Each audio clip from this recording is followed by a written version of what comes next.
A passport is more than just paper and ink. It's a promise of passage of identity, of safe return.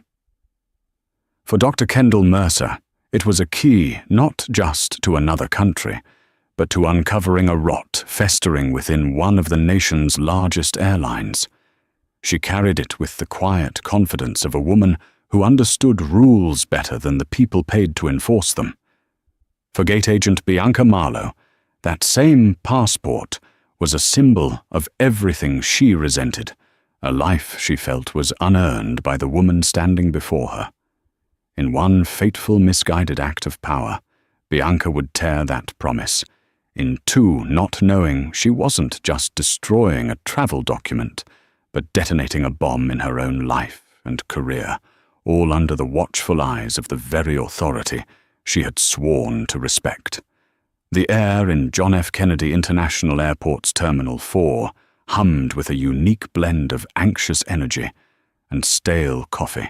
It was a Tuesday in late August, the tail end of the summer travel surge, but the crowd still ebbed and flowed like a relentless human tide. Dr. Kendall Mercer stood in the priority boarding line for Transcontinental Air Flight 815 to London Heathrow, a picture of understated professionalism. She wore a tailored charcoal blazer over a simple silk shell, practical trousers, and comfortable yet stylish loafers. Her hair was pulled back into a neat chignon, and her only jewelry was a classic timepiece on her wrist. She could have been a corporate lawyer, a university professor, or a successful entrepreneur. She was, in fact, all and none of those things. Her official title was Deputy Administrator for Security and Hazardous Materials Safety for the Federal Aviation Administration. To the world, she was a D.C. bureaucrat.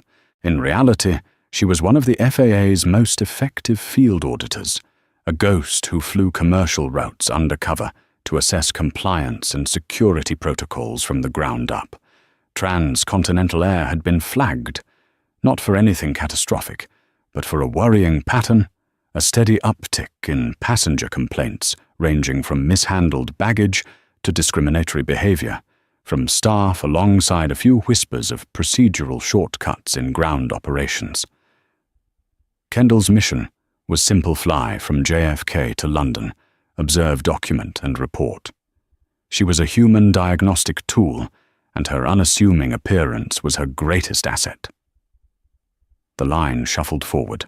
At the podium, two gate agents worked with frantic practiced efficiency. The senior agent, a man in his late 40s with a weary expression, handled the main queue. The priority lane was managed by a woman whose name tag read Bianca. Bianca Marlowe was a woman who wore her authority like ill-fitting armor. For 15 years she had worked this gate, this terminal, this airline.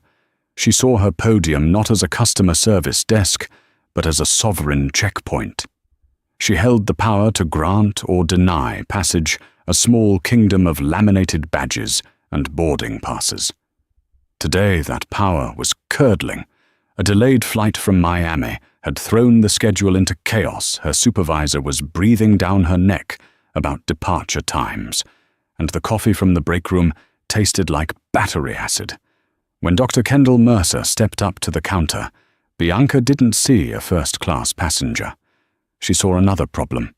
"Good morning," Kendall said, offering a polite, neutral smile as she placed her passport and first-class boarding pass on the counter.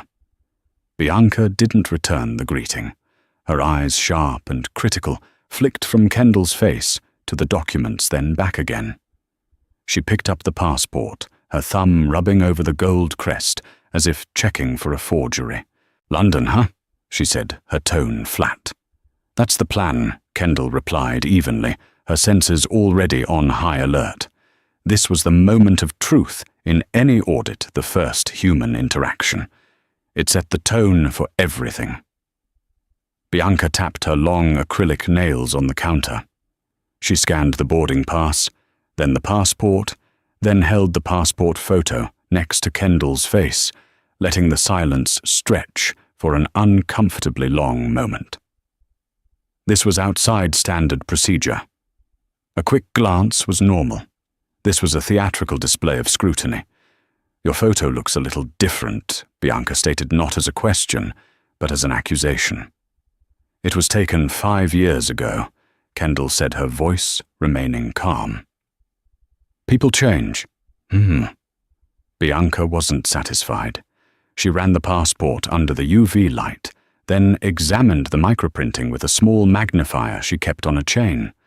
All of this was technically within her purview, but the context felt wrong. It was overly aggressive, performative. Kendall watched her mind a silent recorder, noting the deviation from standard verification protocols. The agent for the main queue was simply scanning passports and waving people through. Kendall was being singled out. "Everything in order?" Kendall asked, her tone still mild. Bianca ignored her, her lips pursed in a thin line of concentration or perhaps annoyance. She opened her mouth to say something, then seemed to think better of it. With a final suspicious glare, she stamped the boarding pass and slid it back across the counter, holding on to the passport. "Go ahead." Kendall took her boarding pass, but paused. "My passport, please." Bianca's eyes narrowed. For a split second, a flicker of something ugly resentment maybe crossed her face. She slapped the dark blue booklet down on the counter. "Have a nice flight," she said, the words dripping with a sarcasm, so thick it was almost tangible. Kendall picked up her passport, her expression unreadable. She gave a slight nod and walked down the jet bridge, the interaction logged, time-stamped, and analyzed in her mind. The seed of a problem had been planted. She had no idea how quickly or how violently it was about to grow. Kendall found her seat 2A, a spacious pod in the first-class cabin. As other passengers trickled in, she settled not into a state of relaxation, but of heightened observation. She noted the flight attendants' greetings their attention to detail the efficiency of the pre-flight service. Everything seemed by the book. Her initial encounter with Bianca Marlowe felt like a discordant note in an otherwise competent symphony. Perhaps, she mused, it was just one sour employee on a bad day. The FAA's interest was in systemic failures, not individual moods. But 10 minutes later, that theory began to crumble.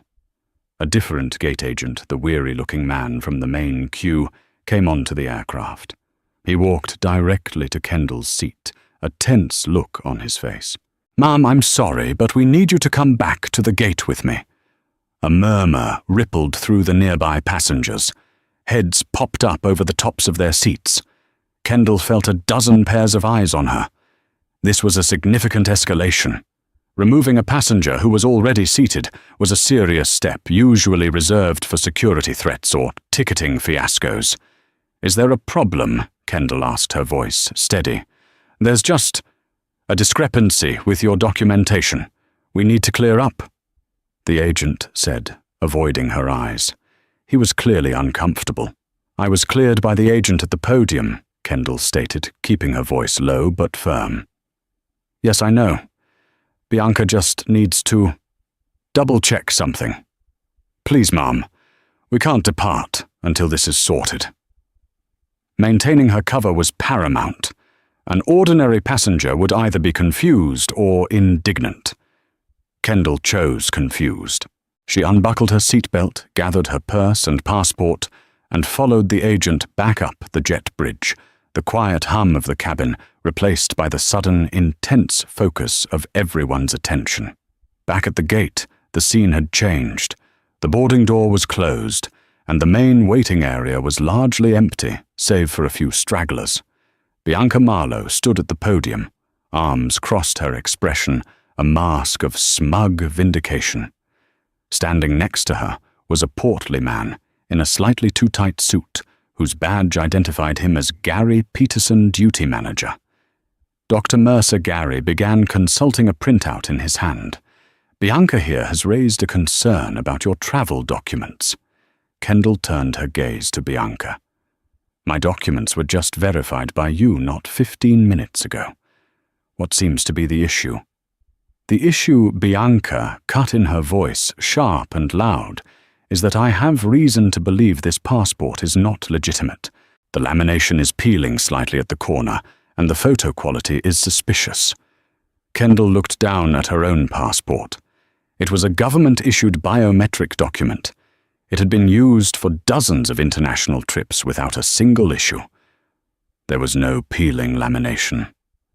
I assure you this is a valid United States passport, Kendall said, her patience beginning to wear thin. This was no longer a procedural anomaly. It was harassment. Gary, the manager, seemed to want the situation to disappear. Well, let's just have another look. Bianca is one of our most experienced agents, he said, extending a placating hand. She has a good eye for these things. Kendall hesitated. Handing the document back to Bianca felt like a mistake. She decided to address the manager. The document has already been electronically scanned and verified. What specific protocol are you following by demanding a second manual inspection after I have already been boarded? This question seemed to flummox Gary. He glanced at Bianca, who scoffed. Our protocol is to ensure the safety and security of this flight. Bianca snapped, her voice rising in pitch. We get all kinds of people trying to use fake IDs, trying to get on flights they can't afford. It's my job to stop them. The subtext was now deafeningly loud. People like you. The insinuation that a black woman couldn't possibly belong in first class without some form of deception hung in the air. Kendall's internal recorder was no longer just logging procedural violations. It was now documenting a clear-cut case of discriminatory profiling. I understand your security concerns, Kendall said, her voice dropping into a lower, more serious register. Which is why I'm asking for the specific regulatory justification for this. Is the airline alleging that the Department of State has issued me a fraudulent document? Gary sputtered. No, of course not. We're just... Look, can we just see the passport? Kendall knew she had a choice. She could reveal herself now and end this charade. But her mission was to observe the system under stress to see how deep the rot went. Gary Peterson, the manager, was the next layer. His response would be critical data. She made a calculated decision and handed the passport to him, not to Bianca. Please be careful with it. It's federal property. Gary took it, but Bianca snatched it from his hand before he could even open it. I'll handle this, Gary. I'm the one who spotted it. She held the passport, a smirk playing on her lips. She wasn't inspecting it. She was brandishing it like a trophy. She opened it to the photo page and held it up. I'm just not seeing the resemblance, she said loudly, for anyone who might still be in earshot. And this name, Dr. Kendall Mercer. It sounds a little made up, don't you think? Kendall remained silent, her expression unyielding. She let Bianca continue, let her dig the hole deeper. Every word, every action was another nail in the coffin Bianca was building for herself. Bianca held the passport in both hands, her knuckles white. The frustration was radiating from her. Kendall's unflappable calm was clearly infuriating her. She had expected hysterics, pleading anger, something that would validate her suspicions. She was getting nothing but steely, unnerving composure. You know what Bianca said, her voice trembling with a rage she could no longer contain. I've seen enough. This is a fake, a bad one. And then, in a move of such breathtaking arrogance and stupidity that it defied all logic, she brought her hands apart. The sound was quiet, yet it echoed in the cavernous space of the terminal gate. Shollick rip. The sound of laminated paper and stitched binding giving way. Bianca Marlowe had torn Dr. Kendall Mercer's passport in half, right down the middle of the photo page. For a heartbeat, there was absolute silence. The only sound was the distant whine of a jet engine on the tarmac. Gary Peterson's jaw went slack. his face draining of all color. The other gate agent, who had been quietly processing paperwork, froze mid-staple, his eyes wide with disbelief. Dr. Kendall Mercer didn't gasp. She didn't shout. Her expression remained a fixed mask of glacial calm, but something in her eyes shifted. The quiet observer was gone. In her place was a federal officer witnessing the destruction of government property and a flagrant violation of international travel law. Bianca stared down at the two halves of the passport in her hands, a flicker of shock finally penetrating her rage. But it was immediately replaced by a desperate defensive bravado. She tossed the mangled pieces onto the counter. It was a fake, anyway, she declared, her voice a little too loud. I did the right thing. Kendall slowly lowered her gaze from Bianca's face to the destroyed document on the counter. Her passport, her identity in the eyes of the world. A symbol of her citizenship, her right to travel, her very personhood, ripped in two by a woman on a power trip. You have just committed a federal crime, Kendall said. Her voice was devoid of emotion, a simple statement of fact. It was more chilling than any scream. Gary Peterson finally snapped out of his stupor. Bianca, what did you do? He whispered, a tremor of panic in his voice. I did my job, Gary, she shot back, her confidence already starting to fray at the edges. Call Port Authority Security. She's trying to travel on a forged document. I will not be calling anyone, Kendall said, finally looking up and meeting Gary's terrified gaze. But you will. You will call your airline's head of corporate security, the Port Authority Police Department, and the duty officer for Customs and Border Protection. You will inform them that your agent Bianca Marlowe has willfully destroyed a United States passport at Gate C-64. You will do this immediately. Her authority was absolute. She wasn't asking. She was issuing a directive. Gary, caught between his belligerent employee and this woman who spoke with the force of a tidal wave, was paralyzed. Now, Bianca, he stammered, turning on her, this is not procedure. This is way out of line. She's a fraud, Gary. Can't you see it? Bianca insisted, her voice growing shrill with desperation. She pointed a trembling finger at Kendall. Get security down here to arrest her. The situation was spiraling. A few passengers who had deplaned to see what the commotion was were now filming on their phones. The weary gate agent was backing away slowly, as if distancing himself from a ticking bomb. Kendall reached into her purse. For a moment, Bianca flinched as if expecting a weapon. Instead, Kendall pulled out her phone. She didn't dial 911. She selected a single contact from her favorites and lifted the phone to her ear. This is your last opportunity to contain this situation yourself, Kendall said to Gary, her eyes never leaving his. You have 60 seconds to make those calls before I do. And trust me, you do not want me to make my call. Gary stared at her, then at the phone in her hand, then at the shredded passport. He was a man watching his career flash before his eyes. He saw years of pension contributions, his 401k, his family's health insurance, all about to be consumed by the fire Bianca had started. He chose self-preservation. He scrambled for the phone at the podium. Yes, get me. Get me station security. And the PAPD liaison. Now, Bianca looked at him, her face a mask of betrayal. Gary, what are you doing? I'm the victim here. But no one was listening to Bianca anymore. The center of gravity in the room had shifted entirely to the calm, composed black woman who stood as if she were in the eye of a hurricane she had personally summoned. Her phone connected. This is Night Owl, she said, into the receiver, her voice low and clear. The use of the call sign instantly changed the atmosphere. It was a word that carried immense weight. I have a Code 7 security breach at JFK Terminal 4 gate. CN64 Transcontinental Air, repeater code 7, authenticate Sierra Tango 905, mobilize immediate federal response. I am invoking Protocol 19 Delta. She listened for a moment, then said, affirmative. The asset has been compromised. The situation is hostile but contained. She ended the call and placed the phone back in her purse.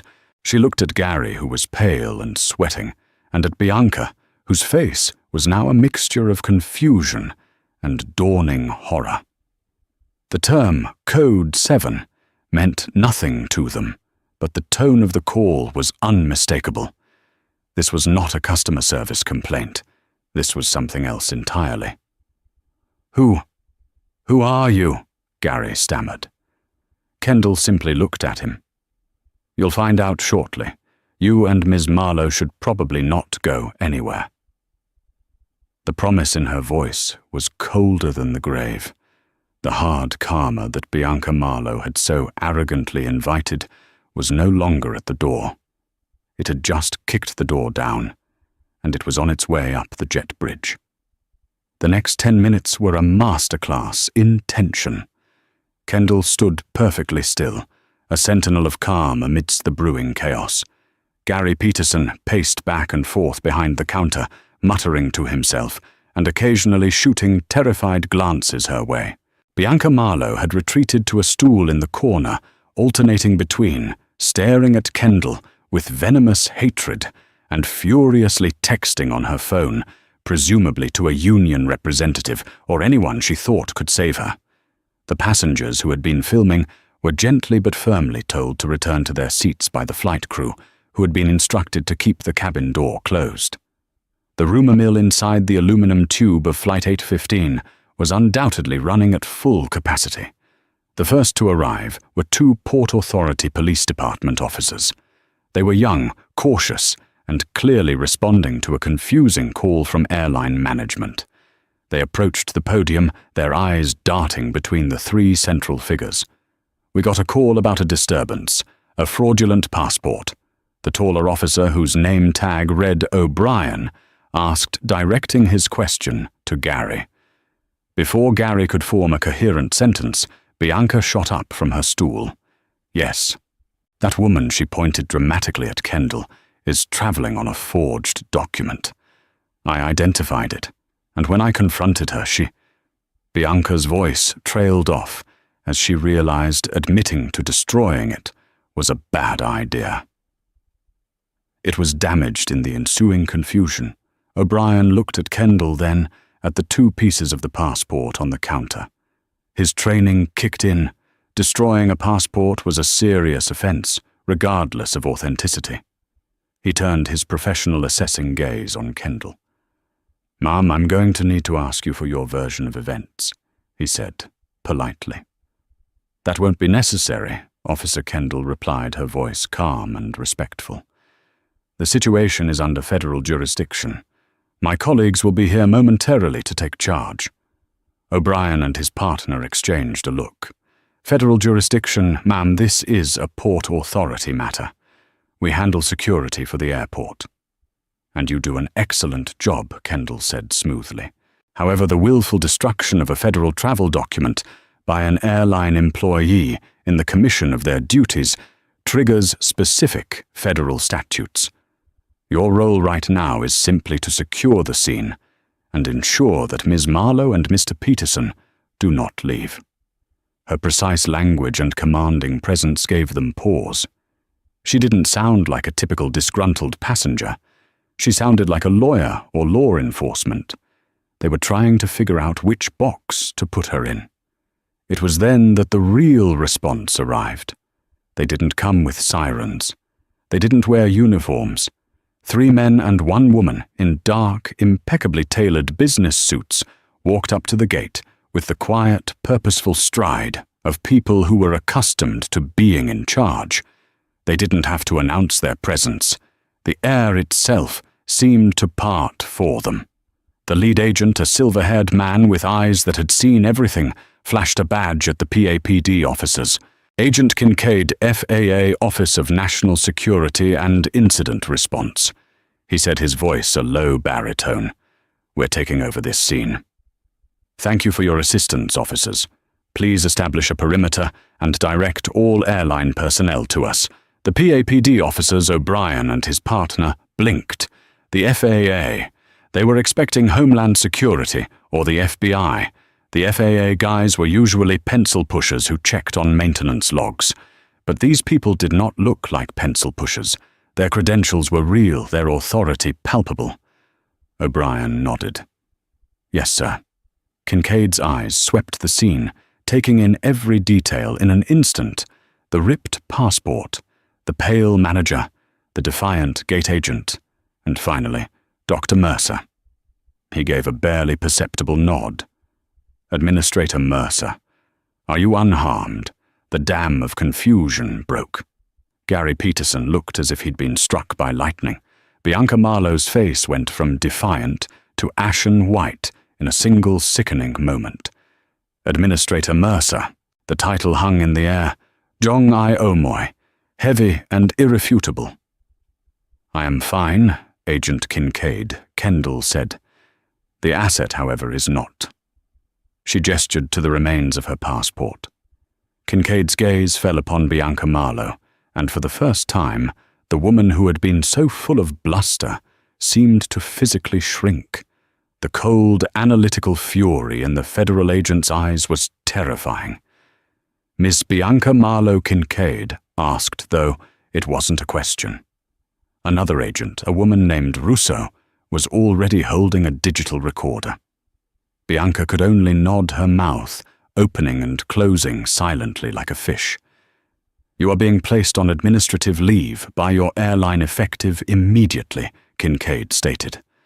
"Furthermore, you are the subject of a federal investigation regarding the violation of Title 18, Section 1543 of the U.S. Code. You have the right to remain silent. I suggest you use it until you have legal counsel." He then turned to Gary Peterson, whose sweat was now visibly soaking the collar of his shirt. "Mr. Peterson, you are the duty manager." "Yes, sir," Gary stammered.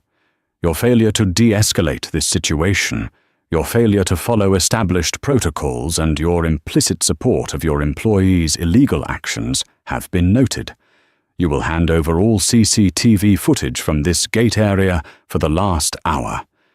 You will provide us with the complete employment files for yourself and Miss Marlowe. You will ground Flight 815. No one deplanes, and it is not going anywhere until my team has cleared it. Am I understood? Ground the flight? But it's a full flight to London. The international scheduling." Mr. Peterson Kincaid interrupted his voice, dropping to a deadly whisper. "Your scheduling problems are a distant second to the problems you will have with the Federal Aviation Administration if you do not comply with my directive in the next 30 seconds. Your airline has just had a catastrophic security and compliance failure, personified by the woman standing right there. Your priority is containing the damage. Ground the plane." Gary nodded numbly, his face a mess of terror and regret. He fumbled for his radio, his hands shaking too much to operate it properly. Agent Russo stepped forward and gently took the shredded passport, placing the two halves into a clear evidence bag with a pair of tweezers. She labeled it with a meticulousness that spoke of long practice. Kendall watched the scene unfold her work as an undercover auditor complete. The system had been stressed, and it had not just bent, it had shattered into a million pieces. She had her data. Now came the consequences. She caught Bianca's eye one last time. The hatred was gone, replaced by a raw, pleading terror. It was the look of someone who had just realized they had picked a fight with an entity they couldn't even comprehend and had lost in the most spectacular way imaginable. The grounding of a fully boarded international flight is not a small thing. It is a logistical and financial nightmare, a cascading failure that ripples through an airline's entire global network. But Agent Kincaid's command was not a suggestion. Within minutes, the captain of Flight 815, made a terse announcement over the intercom about an unforeseen security issue at the gate, and the groans of hundreds of passengers were audible even through the thick terminal glass. The gate area was transformed from a simple departure lounge into a federal command post. Agent Kincaid was the undisputed general. He directed his team with quiet, efficient commands. Agent Russo began interviewing the other gate agent, the one who had witnessed the entire event. Another agent was already on the phone with Transcontinental Air's corporate headquarters in Atlanta, and from the one-sided conversation, it was clear that the person on the other end was having the worst day of their professional life. "No, I don't care if CEO Robert Chen is in a board meeting," the agent said calmly into his phone. "You can tell him the FAA is currently investigating a civil rights and federal property violation at his JFK hub, and if he isn't on a call with me in the next 5 minutes, our next conversation will be about suspending Transcontinental's operating certificate for this entire terminal." Bianca Marlowe and Gary Peterson were separated and invited into 2 small, sterile administrative offices just off the gate. They were not under arrest, not yet, but they were not free to leave. The illusion of their authority had been so utterly stripped away that they looked like lost children. Bianca sat slumped in a chair, staring at the floor, the full weight of her actions finally crashing down upon her. Gary was frantically trying to get his own boss on the phone, likely to spin a version of the story that might somehow save his skin. It was a futile effort. Dr. Mercer stood with Agent Kincaid, watching the disciplined whirlwind of activity. "I apologize for the compromise of your identity," Administrator Kincaid said, his professional demeanor softening slightly. The mission parameters were for observation only. The mission was to test the system under pressure, Frank Kendall replied, using his first name. The system failed. Bianca Marlowe wasn't an anomaly. She was a symptom. Her manager enabled her. The initial training and oversight were clearly insufficient. This is exactly what we needed to document. "Well, we have the documentation," now Kincaid said grimly. "The entire exchange, starting from your first approach to the podium, was captured on 3 different high-resolution CCTV cameras. The audio is a little faint, but our labs will enhance it. We have her tearing the passport in 4K. A technician from Kincaid's team was already plugging a laptop directly into the airport's security network, downloading the relevant footage. There would be no lost recordings, no convenient technical glitches. The evidence was being secured by the best in the business. Soon, a harried-looking woman in a transcontinental uniform, the JFK station chief, arrived, breathless and pale. Her name was Catherine Webb, and she looked at the assembled federal agents with the expression of someone surveying the wreckage of a plane crash. "Agent Kincaid. I'm Catherine Webb. I just heard." "What is happening?" Kincaid turned to face her. "Ms. Webb, what is happening is that your airline is currently under an intensive security and compliance audit by my office, stemming from an incident that occurred at this gate approximately 30 minutes ago." He then laid out the facts in a cold, brutal sequence, the unwarranted repeated questioning of a first-class passenger, the baseless accusation of carrying a fraudulent document, the public harassment, and the ultimate criminal act of destroying a U.S. passport. He never once mentioned Kendall's title, referring to her only as the passenger. "One of your employees, Bianca Marlowe, perpetrated this," Kincaid concluded, "and your duty manager, Gary Peterson, allowed it to happen. This represents a catastrophic failure of training oversight and professional conduct. We will be launching a full-scale investigation into Transcontinental's hiring practices, employee training modules, and complaint resolution history, starting with this hub." Catherine Webb looked like she was about to faint. A full-scale FAA audit was an airline's worst nightmare. It meant agents crawling over every aspect of their operation, from the check-in counters to the baggage handlers to the maintenance bays.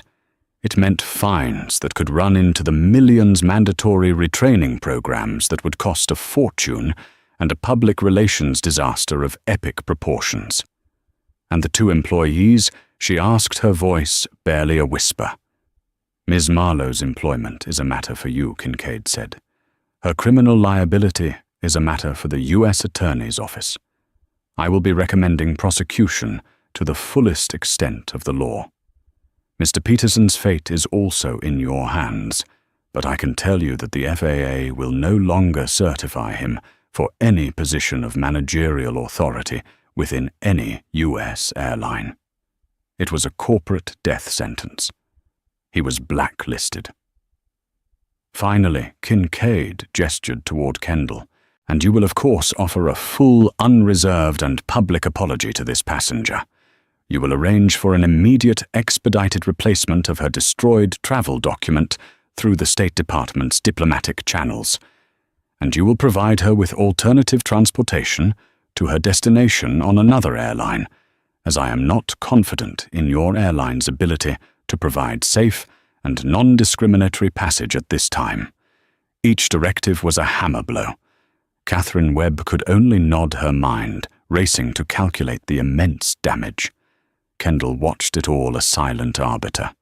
This wasn't about revenge. It was about accountability. Bianca's personal prejudice, fueled by a sense of unchecked power, had exposed a deep systemic vulnerability. And it was Kendall's job to cauterize the wound, no matter how painful the process was for the airline. The hard karma was just beginning to gather momentum. The story of the JFK Gate incident escaped the confines of Terminal 4, not like a leak, but like a detonation. Before Flight 815 was even officially cancelled, the first shaky cell phone videos were being uploaded to social media. The clips were raw and visceral. One captured Bianca's snarling condescension, her voice sharp and accusatory. Another, from a better angle, caught the horrifying, crisp, shawlick rip of the passport being torn, followed by the collective gasp of the onlookers. Within an hour, Lawat passport, rage, and gate tyrant were trending. By evening, the story was a lead item on every major news network. The narrative was irresistible, a story of corporate overreach, racial bias, and a stunning abuse of power, all encapsulated in one shocking viral moment. The public response was a tidal wave of fury, directed squarely at Transcontinental Air.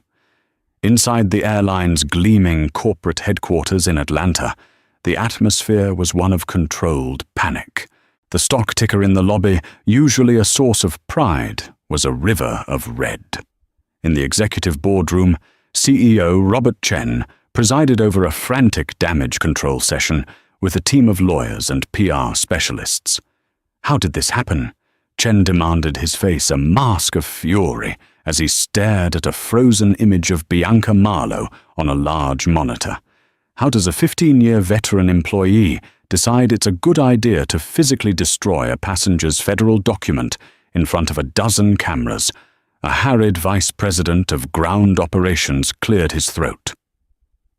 "Sir, the initial report from JFK indicates duty manager Peterson failed to de-escalate." Failed Chen slammed his hand on the mahogany table. He poured gasoline on a bonfire, and the subject of the incident, my God, we couldn't have picked a worse person to harass if we tried. The lawyers advised caution. The PR team urged a swift, decisive apology. The result was a stilted committee-written statement released that evening, expressing deep regret for the unfortunate interaction. It was a drop of water on a grease fire, a sterile corporate phrase that only enraged the public further.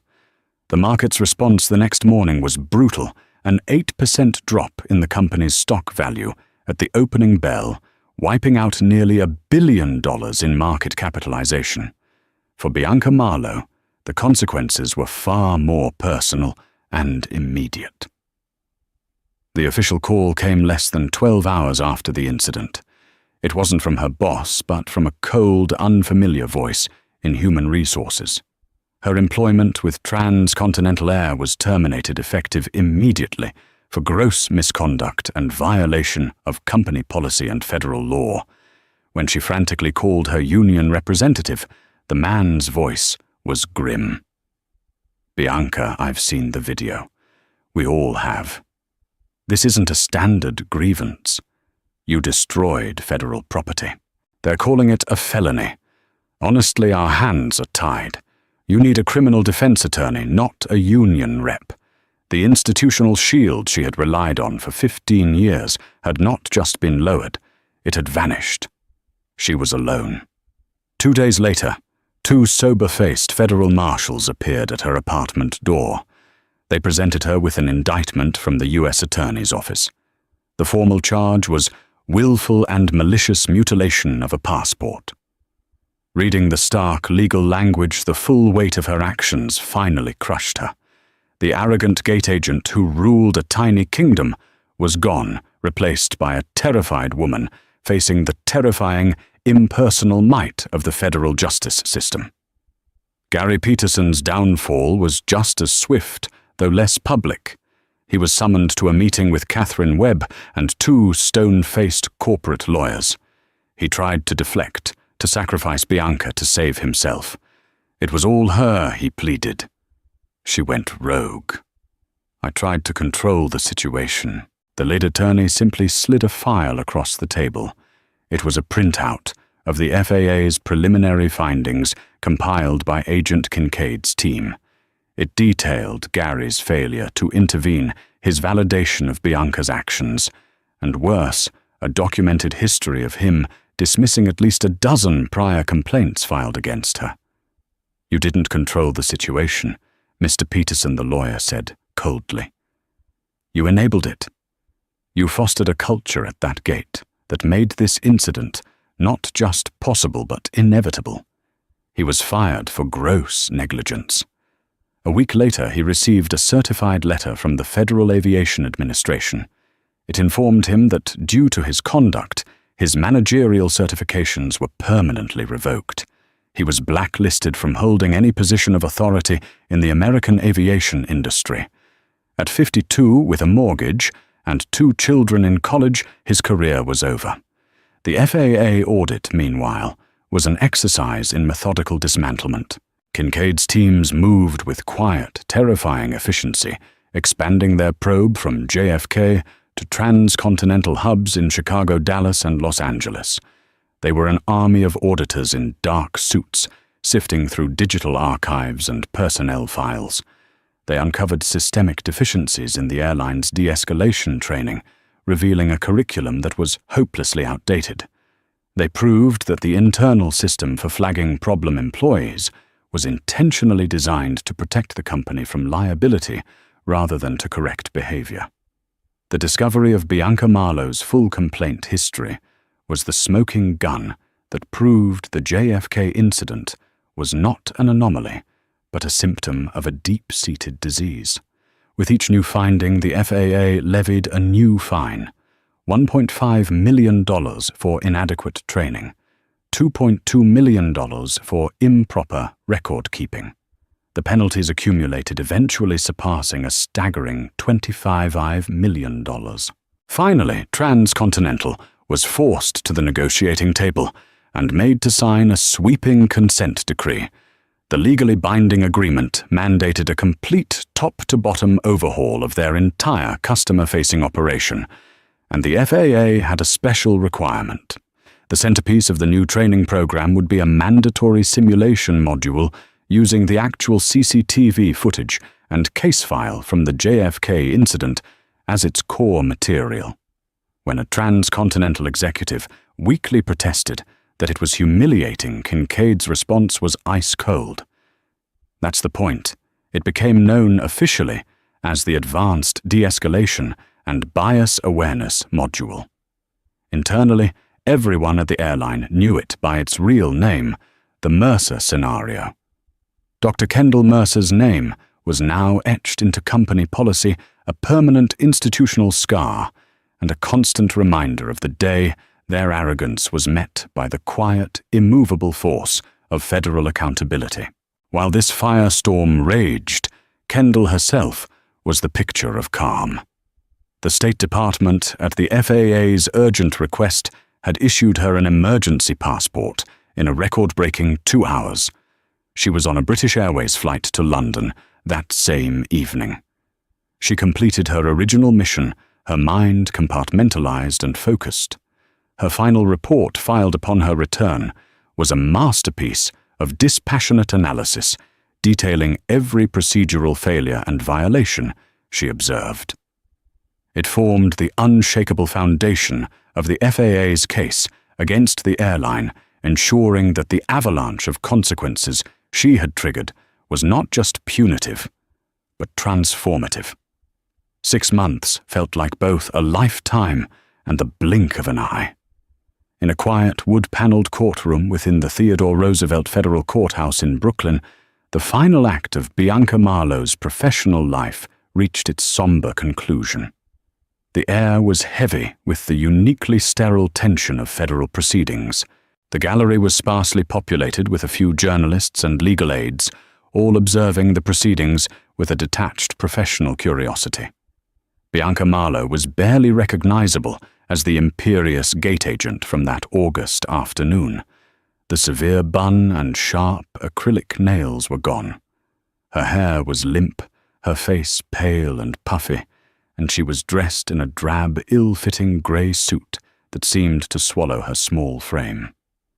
She sat beside her court-appointed attorney, her hands clasped so tightly in her lap that her knuckles were bone-white. She had aged a decade in those 6 months, the corrosive effect of fear and shame having etched new lines onto her face. The trial itself had been a formality, a methodical execution by the U.S. Attorney's Office. The prosecution's case was built on a foundation of irrefutable high-definition fact.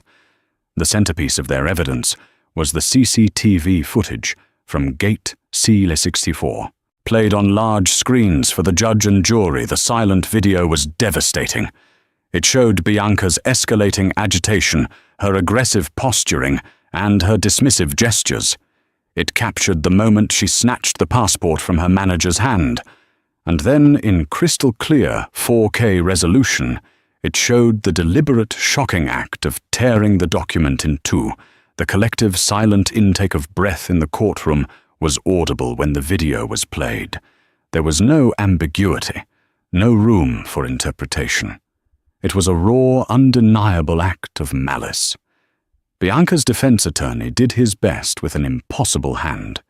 He tried to construct a narrative of a stressed, overworked, but ultimately diligent employee who was dedicated to the security of her nation's borders. He portrayed transcontinental air as a high-pressure environment, and argued that on that specific day, a confluence of delays and managerial pressure had caused his client to make a terrible career-ending mistake. He even attempted to subtly characterize Dr. Mercer's unwavering calm as unusual and unsettling, trying to plant a seed that Bianca's suspicions, while wrongly acted upon, were not entirely baseless. When Bianca took the stand, her voice was a fragile whisper. She wept as she offered a public apology, insisting that she had been consumed by the stress of a chaotic day. "I've worked for 15 years protecting our flights." She sobbed, dabbing her eyes with a tissue. "I saw something that didn't feel right. The passenger. She was so calm, so cold. It felt unnatural, suspicious. I thought I was doing the right thing. I made a mistake. A horrible mistake I'll regret for the rest of my life." It was a practiced performance, but it shattered under the calm, precise pressure of the prosecutor's cross-examination. He began not with the passport, but with her history. "Ms. Marlowe," he began, his voice, "even you claim this was a one-time mistake, born of a uniquely stressful day. Is that correct?" "Yes," she whispered. The prosecutor nodded, consulting a folder.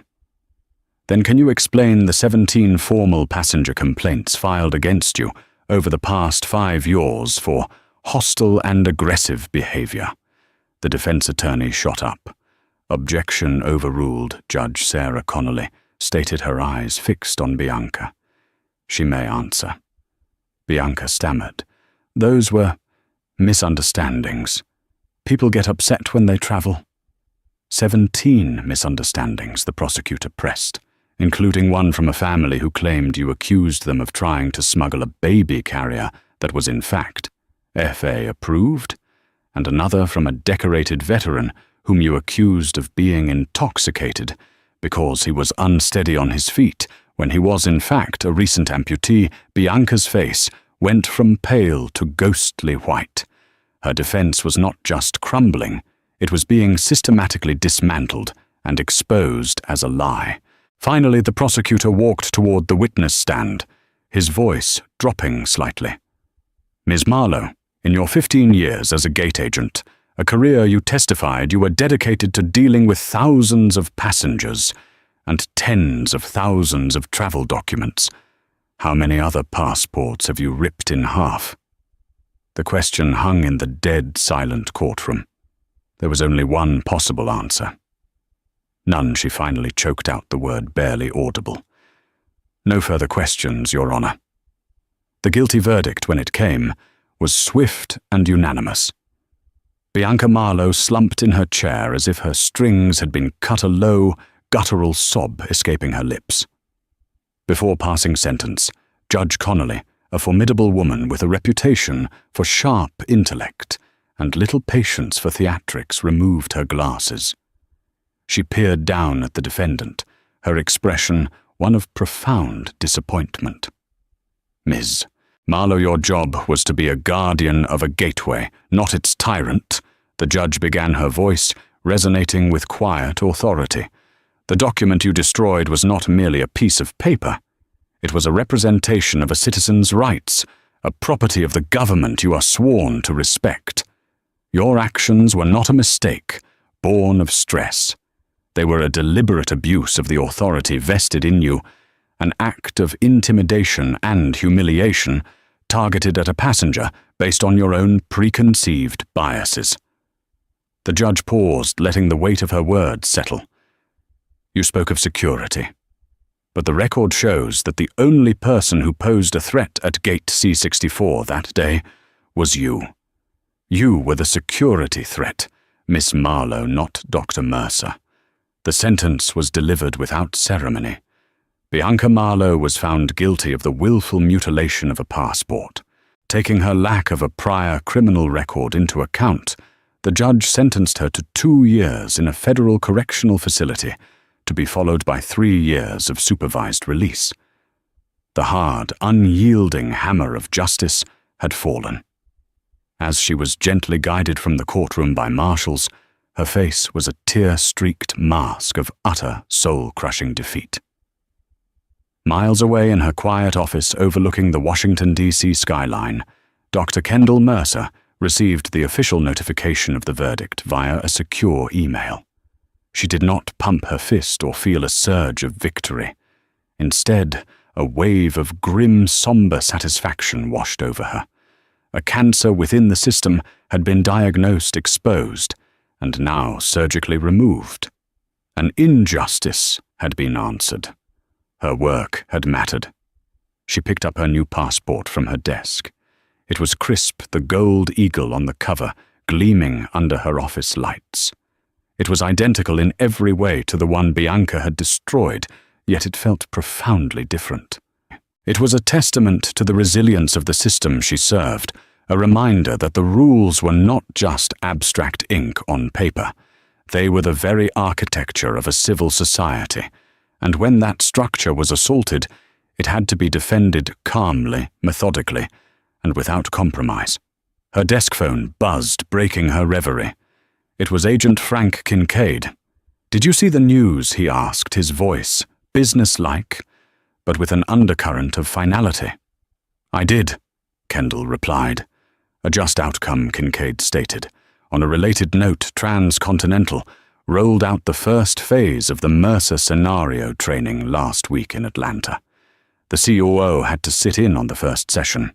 Early reports are humbling for them. I hear the part where they have to watch the CCTV footage is met with dead silence.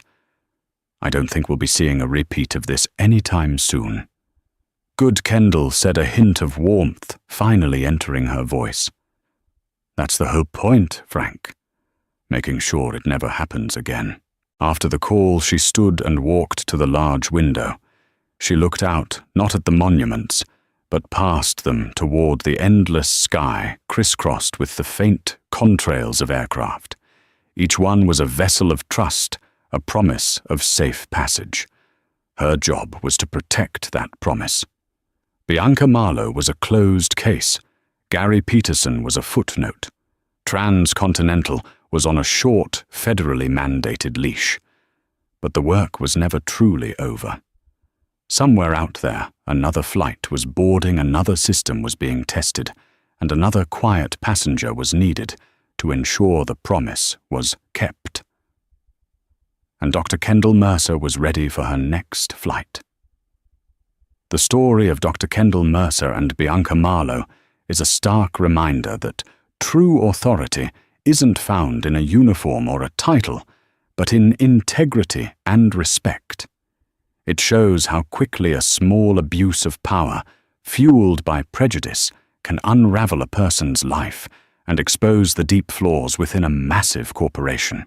This wasn't just about a torn passport, it was about accountability in a world where customer service too often becomes a power struggle.